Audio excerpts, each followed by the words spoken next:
Depuis le passage du cyclone tropical intense Gézani, Madagascar fait face à des pertes humaines et matérielles considérables. Selon le dernier rapport du BNGRC, le bilan s'élève à 59 morts, dont 41 à Tuamasn, avec 15 personnes toujours portées disparues et 804 blessés graves. Près de 424 000 personnes ont été touchées, dont 25 districts, et les dégâts matériels sont importants.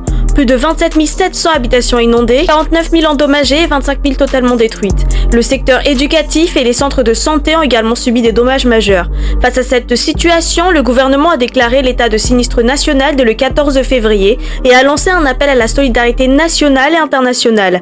Les besoins pour la réponse d'urgence et la reconstruction sont estimés à 142,4 millions de dollars.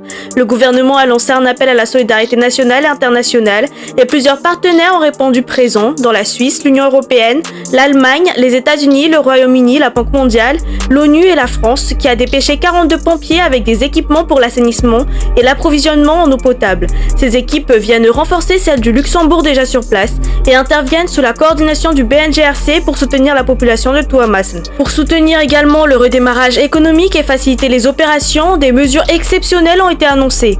Les frais de magasinage au port ont été annulés pendant 7 jours pour les conteneurs et marchandises conventionnelles et les frais de détention de conteneurs à l'import et à l'export sont suspendus sur la même période. Ces mesures visent à alléger les charges des opérateurs et permettre une reprise rapide et durable de l'activité économique.